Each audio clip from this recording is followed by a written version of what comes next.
Welcome back. Let's do practice eight 3।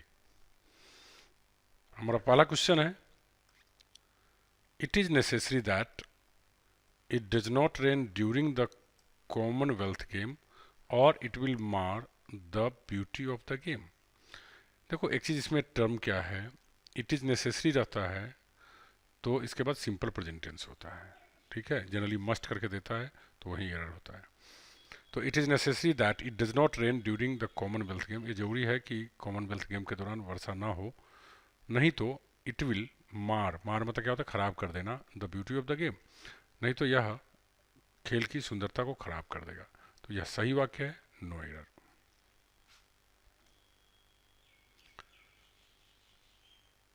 Next हम लोग देखते हैं क्वेश्चन, आई एम बॉर्न। देखो आदमी कोई भी जन्म लेता है तो जाहिर सी बात है पास्ट हो गया, और अपने बारे में खुद बोल रहे हैं तो आई एम बॉर्न तो होगा नहीं, हमेशा क्या होता है आई वॉज बॉर्न। तो यहीं पे एरर है। I was born in India, मैं इंडिया में जन्म लिया था, but I do not want to give birth to a child in India, लेकिन मैं बच्चे को इंडिया में जन्म देना नहीं चाहता। तो ये सेंटेंस में आई वॉज बॉर्न सेंटेंस करके सही हो जाएगा। नेक्स्ट है, will you please let me know where and when have you been born. अब देखो यहाँ पे ध्यान देने की बात है, will you please let me know, क्या आप मुझे बताएंगे, वेयर एंड व्हेन यहाँ पे पास्ट की बात हो जाएगी, तो क्या हो जाएगा, एक तो क्लॉज जुड़ गया, तो इसके लिए इसका सही क्या हो जाएगा, यू वर बॉर्न। और साइन ऑफ इंटरोगेशन भी नहीं होगा, लेकिन यहाँ पर हाँ साइन ऑफ इंटरोगेशन होगा, इसलिए कि पहले वाले इस पार्ट में क्वेश्चन है, इसलिए करेक्ट। तो इसका सही क्या बन गया, will you please let me know where and when you were born. आपके दिमाग में एक प्रश्न आ रहा होगा कि वर यू बॉर्न होगा, नहीं, क्योंकि आप जानते हैं कि कोई भी क्लॉज जुड़ जाता है डब्ल्यू एस से पहले तो वो अफर्मेटिव बन जाता है, और चूंकि जन्म लेने की बात है तो पास्ट की बात होगी, तो जाहिर सी बात है इसमें यू वर बॉर्न ही होगा। Asks a man to me, एक आदमी मुझसे पूछता है। She is often going to temple as well as mosque to offer flowers to one in whom she has reposed her faith. आप जानते हैं ऑफन सिंपल प्रेजेंट को दर्शाता है और सेंटेंस का डिमांड भी वही है।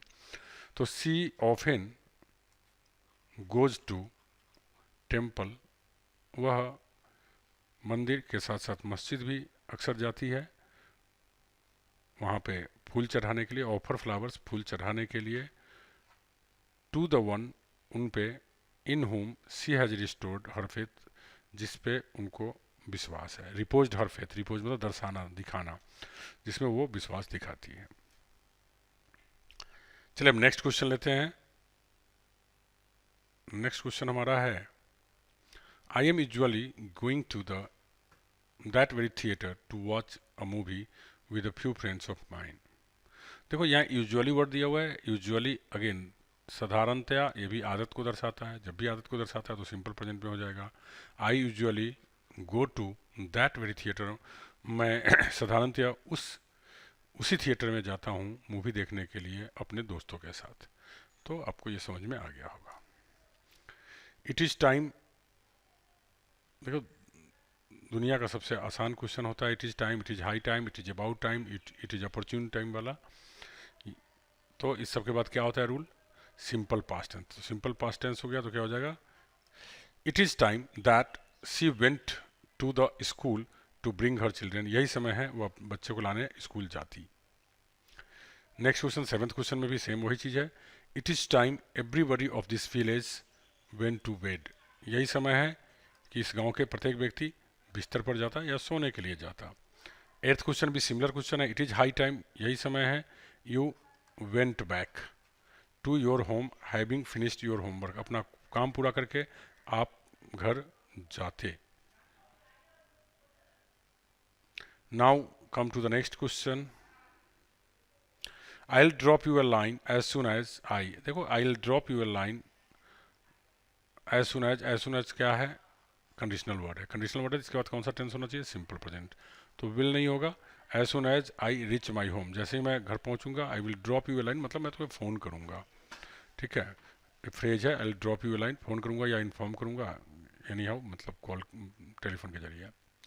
She has promised me that she will not go back to her home until I will come. गलती देखिए कहाँ है, शी हैज़ प्रोमिस्ड मी, वो मुझसे वादा किया, that she will not go back her home, वो अपने घर वापस नहीं जाएगी, अनटिल आई कम। आप जानते हैं अनटिल के बाद विल नहीं लगेगा, कंडीशनल वर्ड है, ना तो निगेटिव होगा ना ही विल लगेगा, तो अनटिल आई कम, जब तक कि मैं वापस नहीं आ जाता हूँ, जब तक मैं आ नहीं जाता हूँ। नेक्स्ट क्वेश्चन लेते हैं। You can start crying at the top of your voice as soon as you see me. आप देखो यहाँ पे you can start crying at the top of your voice, आप जोर जोर से चिल्लाना शुरू कर सकते हो। एज सुन एज फिर से कंडीशनल वर्ड हो गया, कंडीशनल वर्ड के बाद सिंपल प्रेजेंट आता है, तो यहाँ विल नहीं होगा, यू सी मी, आप जैसे ही मुझे देखोगे जोर जोर से तुम चिल्लाना शुरू कर सकते हो। तो you can understand, it's quite easy question. Next लेते हैं हम लोग। We all have to finish the project,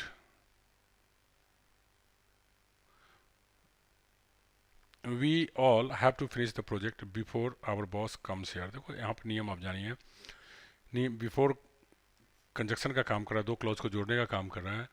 जब भी इस तरह के जोड़ने का काम करता है तो इसका बड़ा सरल रूल है कि बिफोर के बाद सिंपल प्रेजेंट, तो बिफोर के बाद सिंपल प्रेजेंट हमारा है ही, before our boss comes here again.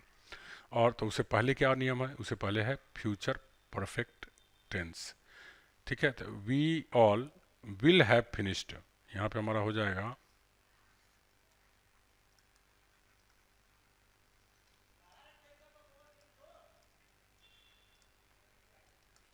We all will have finished the project before our boss comes here again. हमारे बॉस के दोबारा आने से पहले हम सब लोग इस प्रोजेक्ट को पूरा कर चुके रहेंगे। तो इट्स क्वाइट इजी। इफ़ अब को मैंने बता रखा है कि इफ़ के साथ विल कभी नहीं लगता है, तो यहीं पे एरर हमारा हो गया। इफ़ यू वर्क हार्ड, अगर आप कठिन मेहनत करेंगे, you will certainly get success in your life without any doubt, बिना किसी शक के आप जीवन में निश्चित रूप से सफल होंगे। नेक्स्ट चलते हैं। When it rains, again same conditional sentence है, व्हेन यहाँ पे कंडीशनल वर्ड है, क्लॉज का काम करता है, कंजक्शन का काम करता है। When it rains, when it rains we all will go out to enjoy the first rain of the season.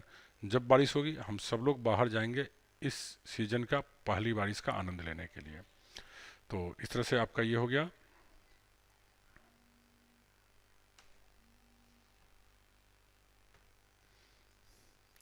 आप इसका स्क्रीनशॉट ले लें वर्ड मीनिंग के लिए, ताकि वर्ड मीनिंग में कोई प्रॉब्लम नहीं आए।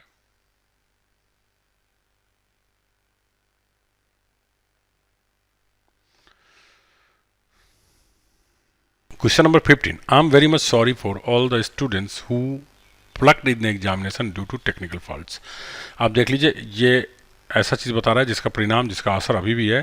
तो आप जानते हैं ऐसा कोई चीज़ जो क्रिया हो गई हो, उसका इम्पैक्ट अभी भी बाकी हो, तो उसको हम प्रेजेंट परफेक्ट टेंस में प्रयोग करते हैं।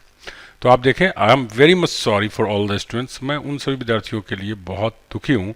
हु हैव प्लक्ड, जो लोग फेल हो गए हैं। प्लक्ड मतलब फेल हो जाना, प्लक मतलब तोड़ना भी होता है, और यहाँ पे एग्जाम्स के सेंस में फेल हो जाना। Who have plucked in the examination due to technical faults, जो लोग तकनीकी गड़बड़ी के कारण असफल हो गए हैं।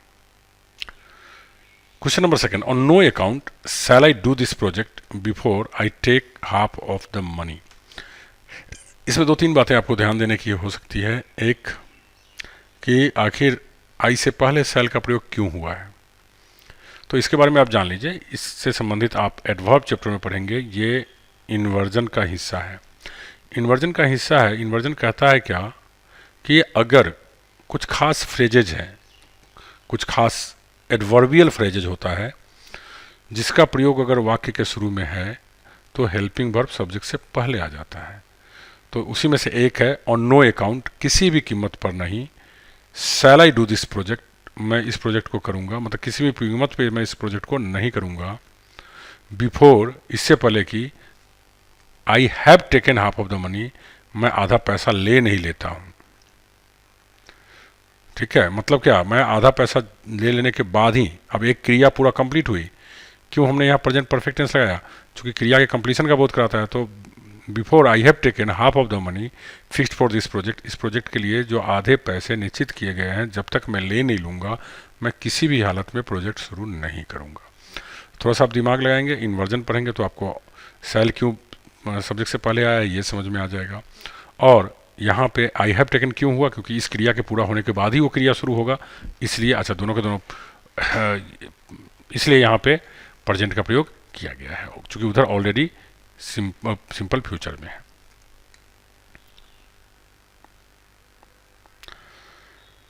नेक्स्ट क्वेश्चन लेते हैं।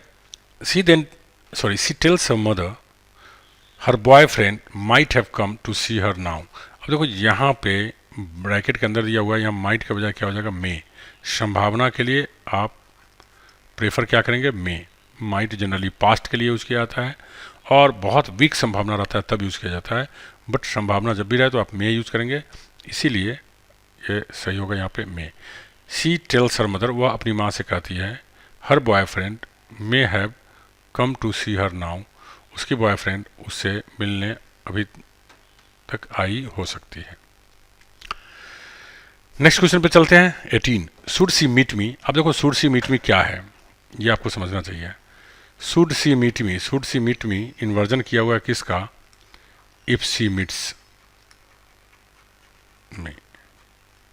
इफ सी मीट्स मी का इन्वर्जन है, तो इफ सी मीट्स मी मतलब यहाँ सिंपल प्रेजेंट हो गया, तो दूसरा पार्ट में क्या होगा, सिंपल फ्यूचर।